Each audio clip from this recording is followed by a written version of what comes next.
महिलांच्या सक्षमीकरणासाठी महिलांनी एकमताने स्त्रीभ्रूण हत्येचा विरोध करण्याची गरज असल्याचं महापौर वैशाली बंडकर यांनी सांगितलंय। यावेळी त्या आम्ही लेकी या स्त्रीभ्रूण हत्येविरोधी जनजागृतीच्या कार्यक्रमात बोलत होत्या। आम्ही लेकी या भावस्पर्शी कार्यक्रमाचे आयोजन स्त्रीभ्रूण हत्येविरोधात जनजागृती व्हावी आणि नवीन महिला कलाकारांना हक्काचं व्यासपीठ मिळावं यासाठी करण्यात आलं होतं। पुणे महानगरपालिकेच्या महापौर वैशाली बंडकर यांनी दीपप्रज्वलन करून कार्यक्रमाचं उद्घाटन केलं। मुलगी झाल्यावर तिच्या जन्माचे सोहळे व्हायला पाहिजेत, समाजाला लागलेली स्त्रीभ्रूण हत्येची कीड मुळातूनच नष्ट व्हावी यासाठी महिलांनी एकमताने स्त्रीभ्रूण हत्येचा विरोध करावा असे मत बंडकर यांनी यावेळी व्यक्त केले। पुणे शहराचा जे काही प्रश्न महत्त्वाचे आहेत त्याच्यामध्ये अजून एक वाढ झालेली आहे, ती म्हणजे स्त्रीभ्रूण हत्या। आज खऱ्या अर्थानं पाहिलं तर महिला प्रत्येक क्षेत्रामध्ये कार्यरत आहेत। पुरुषांच्या खांद्याला खांदा लावून आज प्रत्येक क्षेत्रात त्या चमकताना आपल्याला दिसतात आणि त्यामुळेच की काय आज या ठिकाणी मोठ्या प्रमाणावर स्त्रीभ्रूण हत्या होताना दिसतात आणि त्या दृष्टिकोनातूनच आजच्या या कार्यक्रमाचं आयोजन केलं आहे। स्त्रीभ्रूण हत्येविरोधात जनजागृती व्हावी, समाजातल्या तळागाळातील महिलांसाठी हक्काचं व्यासपीठ मिळावं यासाठी आम्ही लेकी या कार्यक्रमाचं आयोजन केल्याचं अंजली हंडे यांनी सांगितलंय की आज समाजामध्ये स्त्रीभ्रूण हत्या हा ज्वलंत विषय आहे। या ज्वलंत विषयाला आपण कुठेतरी आळा बसावा या दृष्टिकोनातून आम्ही लेकीचा विषय मांडलेला आहे। यातून गायन आणि नृत्य यातून मुली आपल्या संस्कृती आणि परंपरांचं जतन करणार आहे। आम्ही लेकी हा कार्यक्रम सादर करताना आम्ही प्रकर्षाने नवीन कलाकार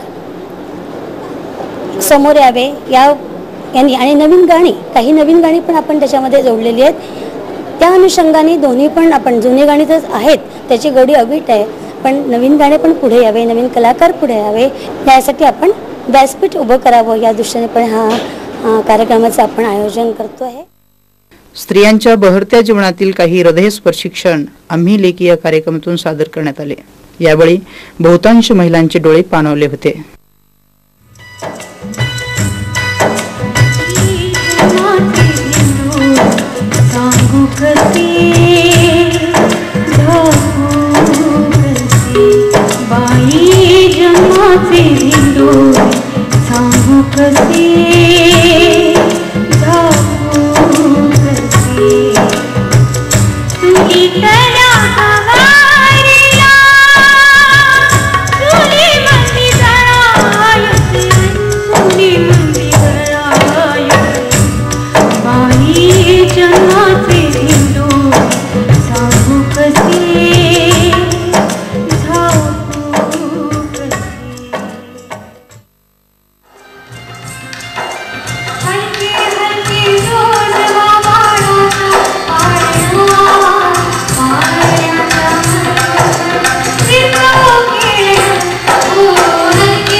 स्त्री जीवनातील विविध टप्पे खुलवून सांगण्याचा प्रयत्न या कार्यक्रमातून झाला।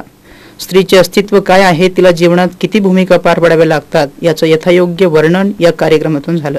पद्मश्री नादो महानोर यांची गीतरचना आणि संजय हांडे यांच्या संगीताने प्रेक्षक भारावून गेले होते।